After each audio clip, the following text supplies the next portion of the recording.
Hi friends. నేను మీ నరసింహ. తెలుగు పల్లవి ఛానల్‌కి స్వాగతం. ఫ్రెండ్స్, ఈరోజు మనం చెప్పుకోబోయే కథ 'మంత్రయుద్ధం'. ఈ కథను రాసిన వారు పద్మరాణి గారు. గురుకులంలో విజయవంతంగా విద్యాభ్యాసం పూర్తి చేశాడు ఉజ్వల నగర యువరాజు ప్రజ్వలుడు. మిహిరుడు మహాసామ్రాజ్య యువరాజు. గురుకులంలో ప్రజ్వలుడి సహాధ్యాయి. అయితే మాటిమాటికి రాజధాని వెళ్లి రావడం చేత మిహిరుని అధ్యయన కాలం ఇంకా మిగిలిపోయింది. ప్రజ్వలునికి ఆశ్రమం బయట వీడ్కోలు పలుకుతూ మిహిరుడు, నేస్తమా, నువ్వు ఉత్తర దిశగా ప్రయాణం సాగిస్తే త్వరగా నీ రాజధాని నగరం చేరుకోవచ్చు అన్నాడు. మిత్రుడి మాట జ్ఞాపకం పెట్టుకొని గాఢాలింగనంతో మిహిరుడికి వీడ్కోలు ఇచ్చి తన ప్రియమైన శ్వేతాశ్వం మీద ఉత్తర దిశగా బయలుదేరాడు ప్రజ్వలుడు. వాయువేగంతో పయనిస్తున్న ఆ పంచకళ్యాణి గుట్టలు మెట్టలు దాటుతూ ప్రయాణం చేస్తోంది. అంత వేగంగా వెళుతున్న ప్రజ్వలుని చెవులకు అకస్మాత్తుగా ఏదో ఆర్తనాదం మరోవైపు నుంచి వినిపించింది. సహజంగా పరోపకార పరాయణుడైన ప్రజ్వలుడు తన గుర్రాన్ని ఆర్తనాదం వినవచ్చిన దిక్కుకు మరలించాడు. కొంచెం దూరం వెళ్ళగానే ఓ చెట్టు కొమ్మ మీద కూర్చున్న అపురూప సౌందర్యరాశి ఆమె కూర్చున్న కొమ్మకి పైన పెద్ద నోరు తెరుచుకొని ఆమెను మింగడానికి వస్తున్న కొండ చిలువను చూసి దూరం నుండే వింటికి బాణం సంధించి కొండ చిలువ మీద ప్రయోగించాడు. అంతలోనే కిలకిలా నవ్వులు వినిపించాయి. కొండ చిలువ మాయమైంది. చెట్టు కొమ్మ మీద అంతవరకు భయంతో ఆర్తనాదం చేసిన యువతి ప్రజ్వలుడు ప్రయోగించిన బాణాన్ని చేత్తో పట్టుకుని కిలకిలా నవ్వుతూ అతని దగ్గరకు వస్తోంది. ప్రజ్వలుడు నిశ్చేష్టుడై ఆమె వంక చూస్తూ ఉండిపోయాడు. ఆమె సమీపానికి వచ్చిన కొద్దీ ఆమె రాజసం, టీవీ, కదలికలు, రూపలావణ్యాలు చూసి తప్పక రాజవంశీయురాలేనని రూఢి చేసుకున్నాడు. ఇదిగోరా కుమారా, మీ తూణీరం నుండి వ్యర్థంగా ఒక బాణాన్ని ప్రయోగించారు అంది నవ్వుతూ. కాని మీ మీదకి రాబోయిన ఆ కొండ చిలువ ప్రజ్వలుని మాట పూర్తి కాకుండానే మరోసారి కిలకిలా నవ్వింది ఆ యువతి. ఇంతకీ మీరెవరు? ఈ మహారణ్య మధ్యంలో ఒంటరిగా అని ఆగిపోయాడు ప్రజ్వలుడు. ఒంటరిగా కాదు యువరాజా అంటూ చప్పట్లు చర్చింది ఆ యువతి. వెంటనే ఆ చెట్టుచాటు నుంచి, ఈ పుట్టమాటు నుంచి ఆమె చెలికత్తెలు అస్త్రశస్త్రాలతో యువతలకు వచ్చారు. వారిని చూసి ఆశ్చర్యపోయాడు ప్రజ్వలుడు. ఇంతమంది శస్త్రధారులు ఉండే ఆమెను కొండ చిలువ బారి నుండి కాపాడలేకపోయారా? అతనికి సమాధానమా అన్నట్టు ఆ యువతితో పాటు అంతా కిలకిలా నవ్వారు. మంజు, ఆ వీరుడికి మన గాథ చెప్పవే అంది ఆ యువతి. వీరాగ్రణి, ఆమె మహాసామ్రాజ్యాధీశుని గారాల పట్టి. పేరు ప్రమద్వర. గురుకులంలో మీ సహాధ్యాయుడు మిహిరుని అనుంగ సోదరి అని చెప్పింది. సంతోషం. నా ప్రాణమిత్రుడు మిహిరుని వదిలిపెట్టి రావటం నాకు మానసికంగా చాలా బాధ కలిగించింది. అయితే ఇంత త్వరలో అతని సోదరిని కలుసుకోవటం నాకు ఎంతగానో ఆనందాన్ని కలిగించింది అన్నాడు. చెంచల, ఆ మనోహరుడికి నా గాథ చెప్పవే అంది క్రీగంట చూస్తూ. యువరాజా, మా నెచ్చెలి మీ రూపురేఖలు మా యువరాజు మిహిరుడు చెప్పగా విని వారు గీసిన మీ రేఖాచిత్రాన్ని చూసి మీకు మనస్సు అర్పించింది. మీరు గురుకులం నుండి నిజ రాజధానికి బయలుదేరుతున్నారని మా యువరాజు వార్త పంపటం వలన మీకు స్వాగతం ఇచ్చి మా రాజధానికి తీసుకువెళ్లాలని నిన్నట్నుంచి ఈ ప్రాంతంలోనే ఉండిపోయింది అంది. ఆ మాటలు ప్రజ్వలునికి ఆశ్చర్యాన్ని కలిగించాయి. కేవలం నా సంగతులు విని, నా రేఖాచిత్రాలు చూసి మీ రాకుమార్తె మనసు పోగొట్టుకుంటే అందుకు నేను బాధ్యుణ్ణి కాను. బహుశా ఈమెతో పరిచయం కలగజేయాలనే అభిప్రాయంతోనేమో మిహిరుడు నన్ను ఈ మార్గం గుండా ప్రయాణం చేయమన్నాడు. చూడు రాకుమారి, నాకు భార్య కావలసిన మా మేనమామ పుత్రిక మదనిక మా రాజ్యంలోనే ఉంది. మేమిద్దరం చిన్నప్పటి నుంచి ఒకరి మనసులో ఒకరం ఉండిపోయాం. ఒకరిని విడిచి ఒకరం ఉండం. సాక్ష్యం కావాలంటే ఇదిగో చూడు, సర్వకాల సర్వావస్థల్లోనూ నా హృదయానికి దగ్గరగా ఉండే ఈ పంచవర్ణ చిత్రం అంటూ ప్రజ్వలుడు తన అంగరఖా నుండి ఓ అందమైన యువతి తైలవర్ణ చిత్రాన్ని తీసి చూపించాడు. అందుకే అంత అహంభావం. విధాత మలచిన స్వర్ణ విగ్రహంలా ఉందీమె అంది ప్రమద్వర ఆ వర్ణచిత్రం వంక తదేకంగా చూస్తూ మనసులో ముద్ర వేసుకొని. అందుకని నన్ను మరిచిపోయి వేరే ఎవరినైనా పెళ్లి చేసుకొని సుఖించు అన్నాడు ప్రజ్వలుడు. అది అసంభవం. భారతనారి ఒక్కరినే ఒక్కసారే తన భర్తగా వరిస్తుంది. ఆ తరువాత తన ప్రాణం అయినా ఇస్తుంది గాని మరొకరి మీద తన మనసుని లగ్నం కానియ్యదు. ఒక్క విన్నపం. క్షత్రియులకు ఒక వివాహం పరిమితం కాదు. మీరు మదనికని ప్రణయం ఆడినా నేను మీ పత్నిగా సంతోషంగా అంగీకరిస్తాను అంది. రాకుమారి, అది అసంభవం. నా ప్రేమ కేవలం మదనికకు మాత్రమే. మళ్ళీ ఆ ప్రేమని ఇతరులకు పంచడం నాకు ఇష్టం లేదు అన్నాడు. ప్రమద్వర బతిమాలింది, భంగపడింది, ప్రార్థించింది. అయినా ప్రజ్వలుడు మారలేదు. రాకుమారి, మిహిరుని మిత్రునిగా సలహా ఇస్తున్నాను. వివాహం నిశ్చయమైన వివాహం అయినట్టే. అందువల్ల మనస్సు మరల్చుకొని మరో అర్హత గల రాకుమారుని వివాహం చేసుకుని సుఖించు. నన్ను వెళ్ళని అంటూ గుర్రం మీద ఎక్కి ముందుకు సాగబోయాడు. బుసకొట్టిన తాచుపాములా లేచింది ప్రమద్వర. ఆగు అంది. ఆమె కళ్ళు నీలవర్ణం దాల్చాయి. ముఖం మీద కెంపు రంగు కనిపించింది. ముందుకు లంఘించిన గుర్రం ఆగిపోయింది. ప్రజ్వలుడు అశ్వచలనానికి అవరోధం కలిగించిన విషయం ఏమిటా అని గుర్రం కాళ్ల వంక చూశాడు. ఆ కాళ్ళని లోహబంధనాలు బలంగా బంధించి ఉన్నాయి. ఒక చిరుమందహాసం చేశాడు. ఓహో, రాకుమారి, అయితే మీకు ఇంద్రజాల విద్యలో కూడా ప్రవేశం ఉన్నదన్నమాట. భేష్, బాగుంది అంటూ గుర్రం మీద నుంచి దిగి ఓ గడ్డిపూచ మంత్రించి ఆ బంధనాల మీద వేశాడు. వెంటనే ఆ బంధనాలు మాయమయ్యాయి. రాకుమారి, మంత్ర విద్యాభ్యాసం మంచిదే. అయితే ఇటువంటి దుష్ట ప్రయోగాలకు ఉపయోగించరాదు. ఏదైనా సత్కార్య సాధనకే వాటి అధ్యయన లక్ష్యం కావాలి అంటూ చెంగున గుర్రం మీదకు దూకి ముందుకు సాగించాడు. చూస్తా, నన్ను కాదని నువ్వు ముందుకు ఎలా వెళతావో అంటూ ప్రమద్వర కళ్ళు మూసుకొని ఏదో మంత్రాన్ని పఠించింది. అంతే, వేగం పుంజుకుంటున్న గుర్రం ఒక్కసారిగా వెనక్కి నడవడం ప్రారంభించింది. అదే వేగంతో వెనక్కి పరిగెత్తడం వల్ల అశ్వాన్ని అదుపు చేయడానికి కొంత కష్టమైంది ప్రజ్వలుడికి.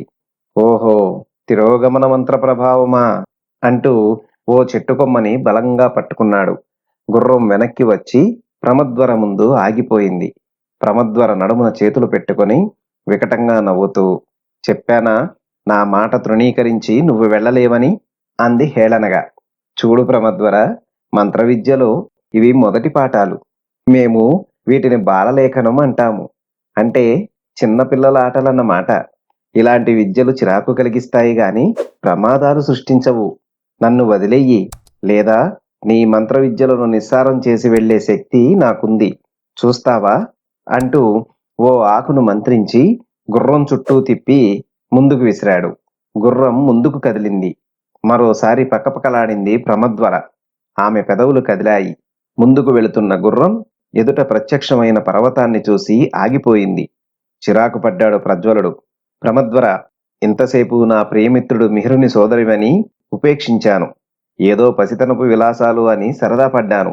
నువ్వు కల్పించే ప్రతిఘటనల వల్ల నా ప్రయాణానికి ఆలస్యమవుతుంది. ఓ చిన్న అపాయం లేని మంత్రం, చూస్తావా అంటూ కనులు మూసుకొని ధ్యానించాడు. ఎదురుగా పర్వతం మాయమయ్యింది. రెక్కలు వచ్చిన పక్షిలా గాలిలో ఎగరాలని కుతూహలంగా ఉందా అంటూ మరో మంత్రం జపించాడు. వెంటనే ప్రమద్వర పైకి ఎగరనారంభించింది. అమ్మో యువరాణి, అమ్మో యువరాణి అంటూ చెలికత్తెలు ప్రమద్వర ఆకాశంలో ఎగురుతుంటే పైనే చూస్తూ కింద పరిగెత్తడం ప్రారంభించారు. ప్రజ్వలుడు గుర్రాన్ని ముందుకు దౌడు తీయించాడు. అయితే ఆకాశం మీద ఎగురుతూ ప్రమద్వర అతన్ని అనుసరిస్తుంది. క్రింద ఆమె చెలికత్తెలు. అలా చాలా దూరం ప్రయాణం చేశారు.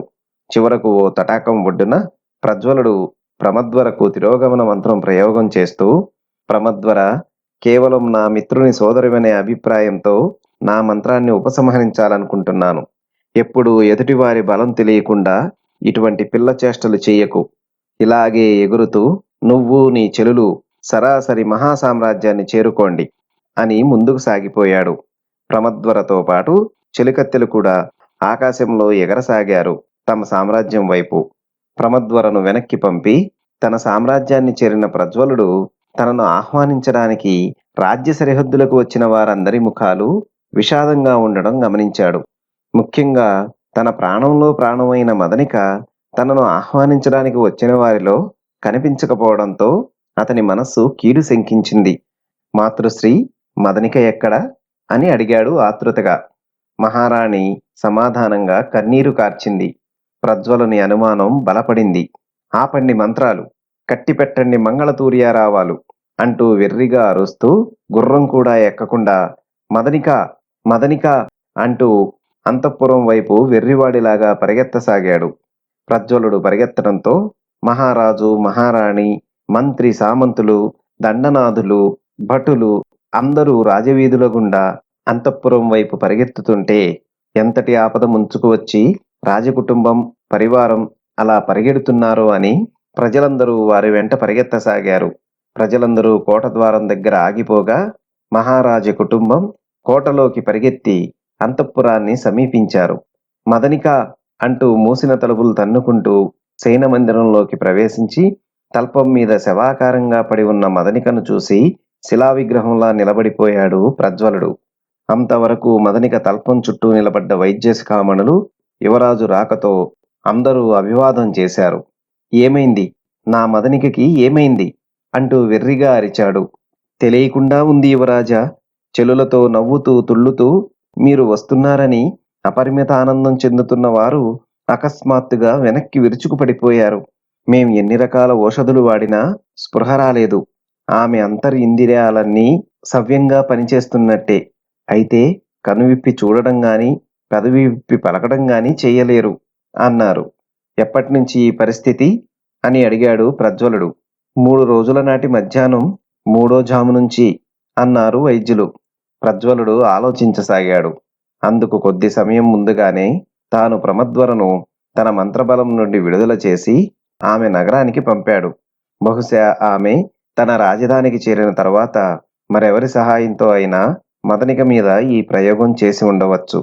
ఎంత పని చేశావు ప్రమద్వర, స్నేహితుడి చెల్లెలివని తేలికగా వదిలేస్తే నా మదనిక చిత్తరువును చూసి అటువంటి చిత్తరువును తయారు చేసుకొని ప్రయోగం చేస్తావా అని మదనిక వంశం దగ్గరకు వెళ్ళి, మదనిక, నీ ఈ స్థితికి కారణమైన వారిని వారెంత శక్తివంతులైనా పాదాక్రాంతుల్ని చేసుకొని నీకు స్వస్థత కలిగించకపోతే మహాసామ్రాజ్యపు అంతు చూస్తాను. బిషగ్వరులారా, ఆమెకు అపాయం, ఆపద. మధ్యలోనే ఆగిపోయాడు. ప్రమద్వర చిలిగత్తెలతో పాటు ఆకాశం మీద ఎగురుతూ మహాసామ్రాజ్య హద్దులలో ఉన్న ఉద్యానవనంలో భూమి మీదకు దిగింది. ఆమెతో పాటు చెలులు కూడా దిగారు. మంజు, చెంచల, దమయంతి, చారులత అందరూ చెవులు రిక్కించి వినండి. యువరాజంటే యువరాజు ప్రజ్వలుడే. ఏనాటికైనా ఎలాగైనా అతని చేత నా మెడలో 3 ముళ్ళు వేయించుకుంటాను. లేదా ఆ ప్రయత్నంలో నేను సమాధి అయిపోతాను అంది ప్రమద్వర. మరి నువ్వు ఆ మంత్రయుద్ధం ఇంకా కొనసాగించి ఉండొచ్చుగా అంది మంజు. రుచి చూపించాం మన ప్రతాపం. నా శక్తేమిటో అర్థమైంది ప్రజ్వలుడికి. ఇంకా పంతాలకు పోతే ఏ ప్రియురాలి కోసం నా ప్రేమను తృణీకరిస్తున్నాడో ఆ ప్రియురాలికే ఆగిపోయి అటు ఇటు చూసింది. జాగ్రత్త, ఈ విధంగా మనం ప్రజ్వలుణ్ణి మధ్య మార్గంలో కలుసుకున్నామని గాని, మా ఇద్దరి మధ్య మంత్రయుద్ధం జరిగిందని కాని మన కోటలో ఎవరికీ తెలియకూడదు, ముఖ్యంగా మిహిరుడికి అంది. ఇది మంత్రవిద్యా ప్రభావమా, తంత్రవిద్యా ప్రభావమా అన్నాడు ప్రజ్వలుడు. మంత్రతంత్ర విద్యా కోవిదులందరూ యువరాజు మందిరంలో సమావేశమయ్యారు. ప్రజ్వలుడు తనకి ప్రమద్వరకి మధ్య జరిగిన విషయాన్ని వారికి వివరించాడు. మదనిక తిరిగి యథాప్రకారం స్వస్థురాలు కావాలంటే ఏం చేయాలో చెప్పండి అన్నాడు. యువరాజా, మేము మదనికాదేవి గారి జాతక చక్రాలు క్షుణ్ణంగా పరిశీలించాం. నవగ్రహాలలో సప్తగ్రహాలు దోషభూయిష్టంగా ఉన్నాయి. ముఖ్యంగా శని వక్రగతిలో ప్రయాణిస్తున్నాడు. కనుక ఆమె ఆరోగ్యం ఆందోళనకరంగా ఉంటుంది అన్నారు. అంతవరకు ధ్యానంలో మునిగి ఉన్న ఓ మంత్రవిద్యా కోవిదుడు, యువరాజా, ఈ రాత్రి 2వ యామం పూర్తి అవుతుండగా భూతగణాలను ఆహ్వానించేందుకు నిశ్చయించుకున్నాను. ఆ సమయంలో తమరు మన రాజ్య మరుభూమికి ఒంటరిగా వస్తే మదనికదేవి గారి ఈ స్థితికి కారణం ఏమిటో తెలుస్తుంది అన్నాడు. అలాగే, ఏం చేసినా నా మదనిక తిరిగి మాట్లాడాలి. అందుకు అవసరమైతే నా ప్రాణమైనా ఇచ్చేందుకు సిద్ధం అన్నాడు ప్రజ్వలుడు. అమ్మా యువరాణి, ఇంత సాహసం వద్దమ్మా అంది చెంచల. నా మనస్సులో పిరికిమందు నోరు పోసేవారు నాతో రావద్దు. నేను ఒక మహత్కార్య సాధనకు బయలుదేరుతున్నాను. నా జీవితానికి సంబంధించిన సమస్య ఇది. విజయం పొందానా ప్రాణాలతో తిరిగి వస్తాను. లేదా అందుకని ప్రమద్వర నా నెచ్చెలి. ప్రమద్వర కోసం ప్రాణాలైనా ఇస్తాం అనుకునేవారు మాత్రమే బయలుదేరండి అంది. మంజుల, చతుర, లతిక, దమయంతి నలుగురు తాము ఎందుకైనా సిద్ధమే అని ప్రమద్వర వెంట బయలుదేరారు. తనతో పాటు తెచ్చిన పెద్ద రత్నకంబళం వారందరి మీద కప్పింది ప్రమద్వర. 2 క్షణాలు కళ్ళు మూసుకొని ప్రార్థించింది. వటకుటీరం గాలిలో ఎగురుతున్నట్టుగా ఆ 5గురిని మోసుకుంటూ గాలిలోకి ఎగిరిపోయింది ఆ రత్నకంబళం. అర్ధరాత్రి, కన్ను పొడుచుకున్నా కనిపించని అంధకారం. శ్మశానంలో కొన్ని చితులు కాలుతున్నాయి. రాజాస్థాన మాంత్రికుడు రత్నేశ్వరుడు దిశములతో మరుభూమిలో ఉన్న చితుల నుంచి కట్టెలు తీశాడు. ఒక్కొక్క చితి నుండి కట్టెలు తీసే సమయంలో ఒక్కొక్క మంత్రం చదవసాగాడు. 5-6 చితుల నుండి కట్టెలు తేలిగ్గానే వచ్చాయి. అయితే ఓ చితి నుంచి మాత్రం ఆర్తనాదం లాంటి శబ్దం వినిపించింది. రత్నేశ్వరుడు తన వెంట తెచ్చిన రక్తపాత్రలోని రక్తం ఆ చితి మీద పోసి మంత్రాలు చదివాడు. ఆ కట్టె మూలుగుతూ బయటకు వచ్చింది. అంతకు ముందు పోగు చేసిన కట్టెలతో పాటు మంట చేశాడు. మంత్రాలు మళ్లీ చదివాడు. ఆకలి, ఆకలి, పెట్టకపోతే చచ్చావే అన్న మాటలు వినిపించాయి. రూపం కనబడలేదు. రత్నేశ్వరుడు ఓ సమాధి దగ్గర ఉన్న శవాన్ని తెచ్చి మంటలో వేశాడు. చేతిలో ఉన్న సురాపాత్రలోని కళ్ళు పోశాడు. ఎవరో ఆ శవాన్ని నములుతూ కళ్ళు తాగుతున్న శబ్దం వినవచ్చింది. ఇంతలో ప్రజ్వలుడు రావటం చూశాడు రత్నేశ్వరుడు. యువరాజా, సరైన సమయానికి వచ్చారు. మీ ఎడమ చేతి చిటికిన వేలుని మీ కత్తితో గాయపరిచి ఈ మంటలో ఆ రక్తాన్ని అభిషేకం చేయండి. అయితే ఆ పని చేసే ముందు మీరు మీ దుస్తులన్నీ తీసివేసి పూర్తి నగ్నంగా తయారు కావాలి అన్నాడు. యువరాజు మారు చెప్పకుండా దుస్తులన్నీ విప్పి నగ్న శరీరంతో తన ఎడమ చేతి చిటికిన వేలు గాయపరుచుకొని మంట మీద ఉంచాడు. రక్తం ధారగా బొట్లు బొట్లుగా మంటలోకి పడసాగింది. ఏం కావాలి? ఇంకా ఆకలి మాటలు వినిపించాయి. రత్నేశ్వరుడు సిద్ధంగా పెట్టుకున్న మేకపోతును తీసుకువచ్చాడు.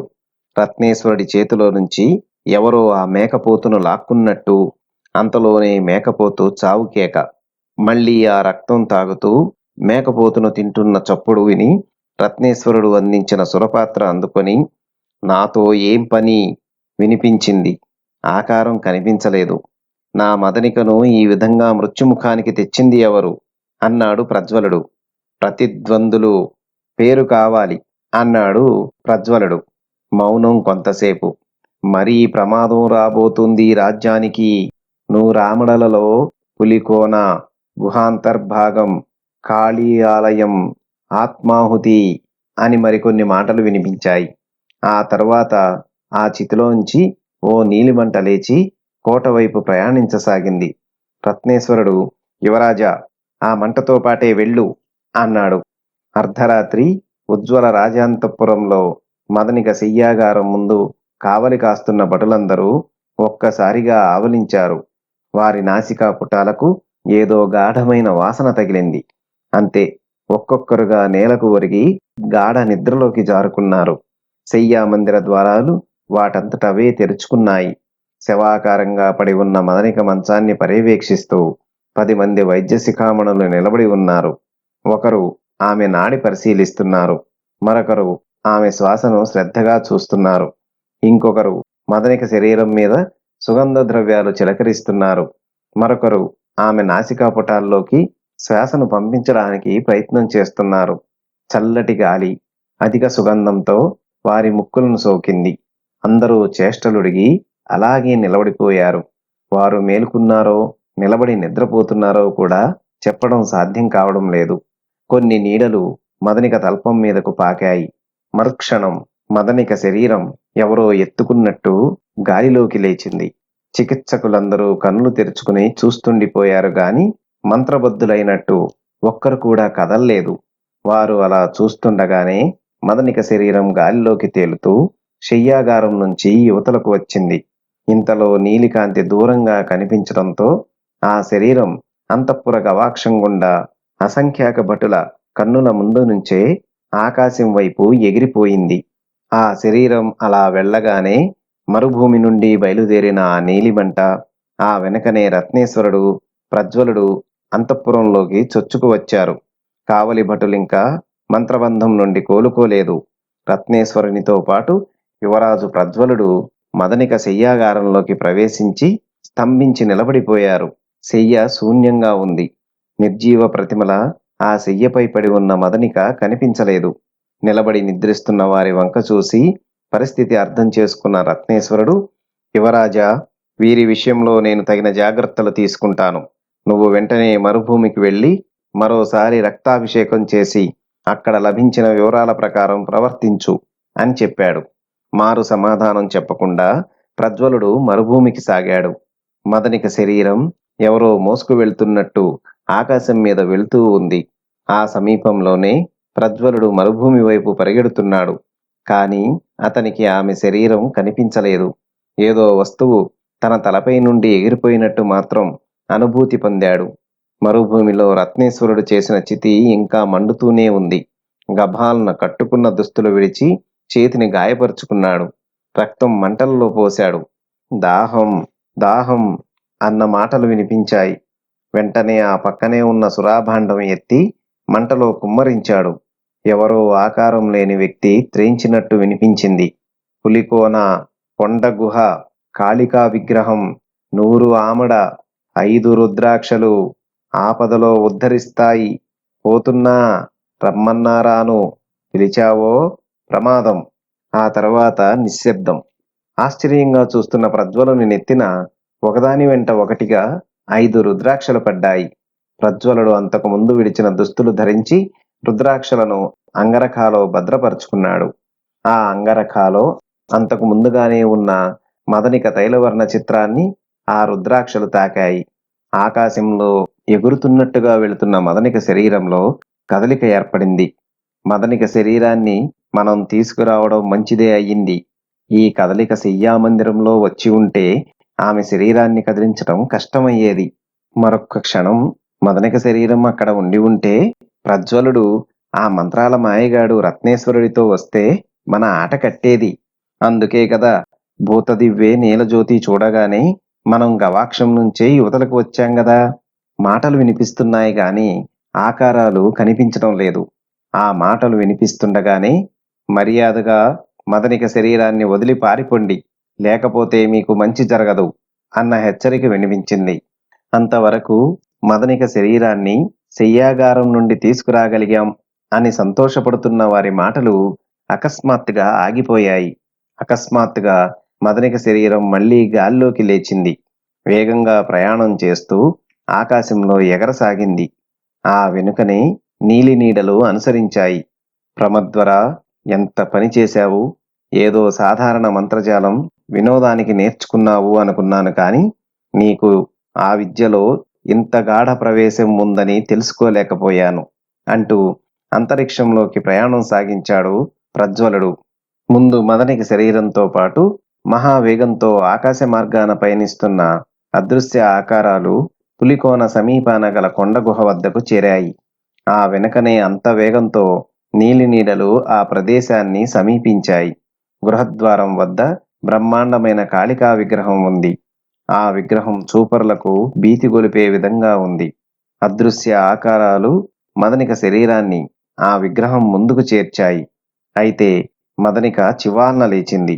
అనుకోని ఆ హఠాత్ పరిమాణానికి ఆకారాలు నివ్వెరబోయాయి. అయితే ఆ ఆకారాలలో ఓ రూపం కనిపించింది. చంద్రిక, నువ్వా? ఎందుకు చేశావీ పని? ఆశ్చర్యంగా అడిగింది మదనిక. అవును, నేనే. మా అన్నయ్య రత్నేశ్వరుడితో పాటు నేను, ప్రజ్వలుడు కలిసి మంత్ర విద్యాభ్యాసం చేశాం. అప్పుడే నా మనసు ప్రజ్వలుడి వశమైంది. అందుకే మధ్యలో వచ్చిన నిన్ను మధ్యలోనే అంతం చెయ్యాలని. అది నీ తరం కాదు. మదనిక లేవబోయింది.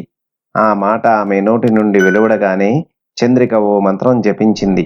మదనిక అలాగే వెనక్కి వాలిపోయింది. ఆ వెనకనే వచ్చిన ప్రమద్వర, ఆమె చెల్లెలు నీలి నీడల రూపంలో నుంచి నిజరూపాలకు మారారు. ఎవరు నువ్వు? అంది ప్రమద్వర. సమాధానంగా ఓ రాయి తీసుకుని మంత్రించింది చంద్రిక. ఆ రాయి బ్రహ్మాండమైన శబ్దంతో పేలింది. ఆ ప్రదేశమంతా పొగతో నిండిపోయింది. ఓ క్షణం మ్రాన్పడి నిలిచిపోయిన ప్రమద్వర తన చేతులను గాలిలో ఊపింది. మరుక్షణం చంద్రిక నిలబడ్డ ప్రదేశమంతా కదలడం ప్రారంభించింది. చంద్రిక అటూ ఇటూ తూలింది. నేల కింది నుంచి ఎవరో తవ్వుతున్నట్టు అనిపించింది. మరో రాతిని మంత్రించి ప్రమద్వర మీద విసిరింది. మంటలు కక్కుతూ వస్తున్న ఆ రాతిని ప్రమద్వర తిరోగమన మంత్రబలంతో చంద్రిక మీదనే ప్రయోగించింది. జ్వాలలతో వస్తున్న ఆ గోళాకారాన్ని చేతి సైగతో నిలువరించింది చంద్రిక. అదను చూసి గాలిలో చేతిని ఆడించింది చంద్రిక. ఆమె చేతిలో కరకు ఖడ్గం ప్రత్యక్షమైంది. ప్రమద్వర మంత్రజపంతో ఆమె చేతిలో ఓ గండ్రగొడ్డలి సాక్షాత్కరించింది. సరిగ్గా ఆ సమయానికే అమిత వేగంతో అక్కడికి చేరాడు ప్రజ్వలుడు. చంద్రిక తన కత్తితో మదనిక శరీరాన్ని ఖండించబోయింది. ప్రమద్వర ఆమె మీదికి ఉరికింది. చంద్రిక వంక ఓ క్షణం చూసి ప్రజ్వలుడు ఆశ్చర్యం నుండి తేరుకొని, చంద్రిక, నువ్వా? అన్నాడు. ఆ మాటతో గబాల్న వెనక్కి తిరిగిన ప్రమద్వర కంఠం మీద చంద్రిక చేతిలోని ఖడ్గం బలంగా తాకింది. ఆమె శరీరం 2 ముక్కలయింది. చంద్రిక, ప్రమద్వర అంటూ వెర్రికేక పెట్టాడు ప్రజ్వలుడు. భూమి ఆకాశం ప్రతిధ్వనించింది. నేల చీల్చుకొని అసంఖ్యాకమైన సర్పాకారాలు యువతలకు వచ్చాయి. ప్రజ్వలుడు శక్తిమంత్రం ప్రయోగించాడు. చంద్రికను చుట్టుముట్టి ఆ సర్పాకారాలు ఆమెను భూతలంలోకి లాక్కుపోయాయి. 2 ఖండాలైన ప్రమద్వర శవం వంక చూశాడు ప్రజ్వలుడు. చంద్రిక ప్రయోగంలో మళ్లీ శవాకారమైన మదనికను చూశాడు. అప్పుడే అంగరఖాలోని రుద్రాక్షల జ్ఞాపకం వచ్చాయి. ఒకటి తీసి మదనిక శరీరానికి తాకించాడు. ఆమెలో కదలిక వచ్చింది. మరో రుద్రాక్షతో ఆమె స్వస్థురాలయింది. బావా అంటూ తనను కరుచుకుపోయిన మదనికను ఓదార్చాడు. ప్రజ్వలుడిలో పశ్చాత్తాపం ఆరంభమైంది. తను ప్రమద్వరను అనుమానించాడు. అయితే అసలు ఇంతకీ మూల కారణం రత్నేశ్వరుని చెల్లెలు చంద్రిక. అంబ, అమాయకురాలు ప్రమద్వరను పునర్జీవితురాల్ని చెయ్యి అంటుండగానే భూమిని చీల్చుకుని చంద్రిక పైకి వచ్చింది. నీ ప్రియురాల్ని బ్రతికించుకున్నావా ప్రజ్వల? కాని ఆమెను తీసుకువెళ్లడం నీ తరం కాదు అంటూ మంత్రం జపించింది. బ్రహ్మాండమైన మంటలు మదనికను చుట్టుముట్టాయి. బావా, కాపాడు అంది మంటల మధ్య నుంచి మదనిక. ప్రజ్వలుడు ఓ రుద్రాక్ష మదనిక వైపు, మరో రుద్రాక్ష చంద్రిక వైపు విసిరాడు. మంటలు చల్లారాయి. చంద్రిక పెద్ద విస్ఫోటనంలా పేలిపోయింది. నా పాపానికి, ప్రమద్వరను అకారణంగా అనుమానించినందుకు ప్రాయశ్చిత్తం కావాలి అనుకుంటూ ప్రజ్వలుడు కత్తితో తన కంఠాన్ని నరుక్కున్నాడు. మదనిక హాహాకారాల మధ్య ప్రజ్వలుడి తల అంబ పాదాల ముందు పడింది. అతని కవోష్ట రక్తం ఆమె పాదాలను అభిషేకించింది. ఓ పెద్ద వెలుగు విగ్రహం నుండి ఆవిర్భవించింది. ప్రశాంత వదనంతో ఆమె శూలంతో ప్రజ్వలుడి శరీరాన్ని, తలను ఏకం చేసింది. నిద్రలో నుంచి లేచినట్టు లేచాడు ప్రజ్వలుడు. ఒక్కసారిగా ఆ దివ్యమంగళ స్వరూపానికి నమస్కరించాడు. ప్రజ్వల, నీ కోరిక నెరవేరుతుంది. ప్రమద్వర ఆకతాయితనంతో ఆపదకుని తెచ్చుకుంది. కాని నిన్ను మనసారా ప్రేమించింది. మదనికతో పాటు ప్రమద్వరను కూడా స్వీకరించు అని అంతర్ధానమైంది. సజీవురాలైన ప్రమద్వర మదనిక తల నిమురుతూ, అక్క, నన్ను క్షమించు. నీ మీద ప్రజ్వలుని ప్రేమ అచంచలమైంది. నిన్ను వేడుకోవాలని వస్తున్న నాకు నువ్వు చంద్రిక మంత్రబలంతో మార్గమధ్యంలోనే కనిపించావు. నా శాయశక్తులా నిన్ను కాపాడాలని ప్రయత్నించాను అంది ప్రమద్వర. క్షమాపణలు తర్వాత, ముందు మిహిరుణ్ణి చూడాలి, ఉజ్వల చేరాలి అంటుండగానే ఆ ముగ్గురు గగనతలంలోకి లేచారు. వారితో పాటు ప్రమద్వర చెలికత్తెలు కూడా. ఉజ్వల వైపు ప్రయాణిస్తున్న వారినందరినీ అంబ తన చల్లని హస్తాలతో ఆశీర్వదించింది. చూశారు కదా ఫ్రెండ్స్, ఇది ఈ రోజు కథ. మరొక మంచి కథతో తదుపరి వీడియోలో కలుసుకుందాం. ధన్యవాదాలు.